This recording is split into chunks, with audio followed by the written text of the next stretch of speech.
Welcome to this talk, which I'm giving on behalf of the Friends of Nottinghamshire Archives as part of their Phonobites series. My name is Karen Wynyard, and I've been working on a diary that is held at the archives. It was written by Anne Cook, who lived in Southwell in the 1830s. The diary is full of surprises, but there is one entry which truly shocked me, and that is the story I want to share with you today. In 1838, Anne Cook was living with the Reverend Thomas Massey and his wife Mary, who was Anne's niece. Thomas Massey was the headmaster of Southwell Grammar School and a vicar choral at Southwell Minster. On the 7th of February, Anne wrote, "Black Saeed came to school as day scholar. If he receives education quickly, is to be a boarder at midsummer. The adopted child of Mr. and Mrs. Smith, relations of Mrs. Forster.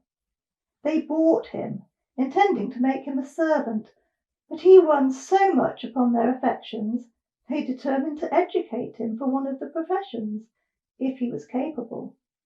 He appears docile and quick, 10 years old, could not speak a word of English 2 years ago. Mr. and Mrs. S. have travelled a great deal. Of course, above all prejudices, black is as good as white to them, yet one can't help wishing they had taken a fancy to a fair Forster. They are pleasant and well informed. I spent an evening with them." Anne's diary contains other examples of the legacy of slavery in Southwell.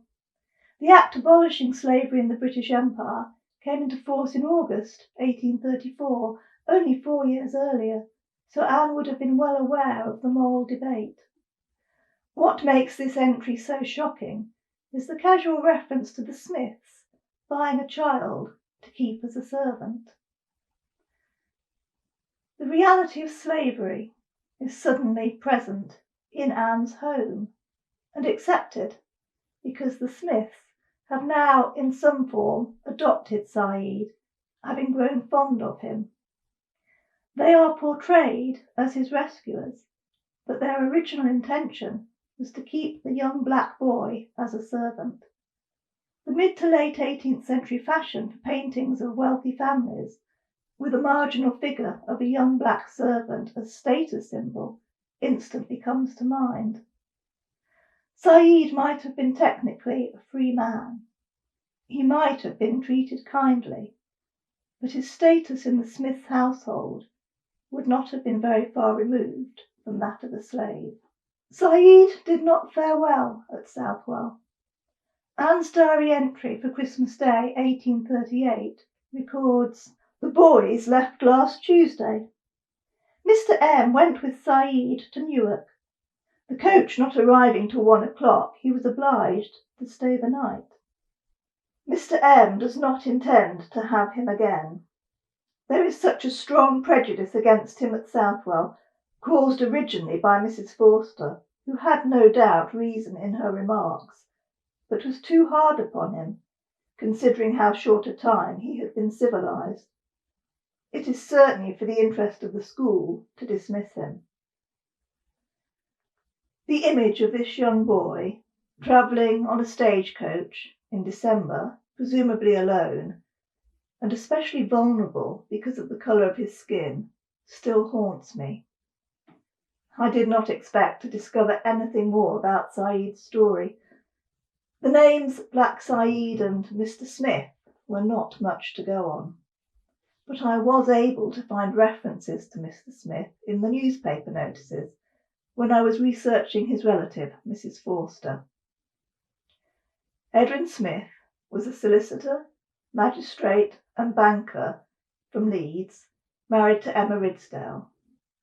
The couple have no children, and together they travelled extensively in the East on a 2-year tour from 1834 to 1836, taking in Egypt and Syria as part of their itinerary. It was in Egypt they found Saeed. 2 years later they baptised him on the 1st of January 1838 at Wakefield. The entry in the baptismal register records his full name, Saeed William Ennui. He was 10 years of age, a native of Khartoum in Sumar, parents unknown. His freedom was enrolled in the consulate at Damietta, brought by Mr. and Mrs. Edwin Smith, presently of Leeds. I suspect the middle name William was given to Saeed by Mr. Smith, because it was his middle name as well.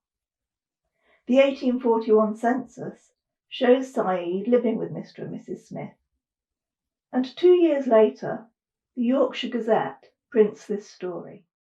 On Sunday evening last, about 7 o'clock, an attempt was made to enter the house of Edwin Smith, Esquire, of Acombe, whilst the family were at church. The only inmates at the time were a young gentleman of colour, about 15 years of age, who was indisposed, and the housemaid. They were first alarmed by a noise at the passage garden door, and on proceeding to the spot they found that some men were attempting to effect an entrance. The young gentleman armed himself with a sword and courageously kept the thieves at bay for about 10 minutes to a quarter of an hour, being well seconded by the servant girl. One of the thieves broke a pane of glass at the door and introduced his arm, but didn't succeed in removing the fastening. The young gentleman, feeling that the men might overpower them, desired the girl to open the front door to enable them, if the men should force an entrance, to get out and alarm the village. On this the thieves decamped, uttering curses and threats.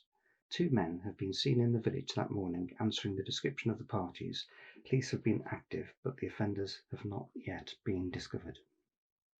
It seems Saeed had returned home safely from Southwell, and any disappointment the Smiths may have felt at his dismissal from the school had not affected his standing in their home. And yet the signs are that something goes wrong within the family. Saeed is not living with Edwin and Emma Smith on the 1851 census, and I cannot find any other official records of Saeed William Ennui after 1841, which is surprising given his unusual surname. Edwin Smith died in September 1851. He was 68 years of age and a wealthy man, leaving an estate worth around £12,000. His will survives and is held at the National Archives. It includes a bequest to Saeed William Ennui of £100. Apart from this single bequest, Edwin leaves his entire estate to his wife. Emma is appointed the sole executor of his will, and also the sole guardian of Saeed William Ennui. Hardly the legacy one would expect for his adopted child. And Emma is in complete control of payment of the sum in such time and in such manner and in such proportions as she thinks right. An article in the York Herald, 17th of March 1855, provides some insight into their relationship. During the last fortnight, several Lincoln tradesmen, innkeepers and others have been shamefully victimised by a black gentleman who is an accomplished and very ingenious swindler. His name is Syed Ennui. He is an Abyssinian by birth and supposed to be one of the sons of the late King of Gondar. He is brought to this country by the late Edwin Smith, Esquire, of Roundhay near Leeds, after of Acombe Hall near York. By Mr. Smith and his amiable lady, who had no children, he was treated with every possible kindness, as much so, in fact, as if he'd been their own child. For some years their almost unparalleled kindness towards him has been returned by the basest ingratitude, and Syed Ennui, after a career of extravagant profligacy, has become a most artful and impudent swindler. Shortly after his arrival in Lincoln, his first dupe was a gentleman who was his tutor when a youth. His profligate habits have exhausted his funds and the patience of all of his friends but one, who has refused to see him again, but as an act of charity allows him 20 shillings a week. Beyond this weekly allowance, his Abysinnian Jeremy Diddler has no means of supporting his present extravagant habits except by duping the incredulous. I believe the gentleman conned by Said was none other than Thomas Massey, who is now rector of Hatcliffe in Lincolnshire. Unfortunately, Anne Cook's diaries for this period don't survive, so we cannot be certain of the identification. Nor can we identify the friend who provides Said with 20 shillings a week. Possibly this is Emma Smith, who outlived her husband by 15 years. The 1861 census return shows her living at Acombe with 2 servants. Her occupation is listed as banker, suggesting she continued to run Edwin's business. Said is not numbered among her household. Emma died in 1866. I'm hoping a copy of her will may provide some further information about Said. The Victorian sense of outrage at Said's behaviour rings out loud and clear from the newspaper article. Today, I hope we are outraged on Said's behalf.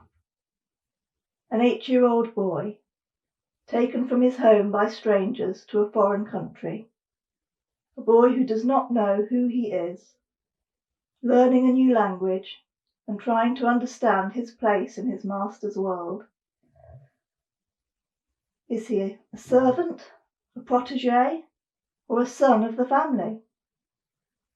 All the time expected to mould himself into his master's vision of the dutiful and grateful freed slave. He survived using his wits and his charm, and if he fell into the temptations of a profligate lifestyle, well, he wasn't the first son of a wealthy family to do so, and he won't be the last. But he certainly had far more justification than most. Thank you for listening. I hope you've enjoyed this talk. See you next time. If you'd like to learn more about Phoner, then visit our website or email us, and you can follow us on Facebook.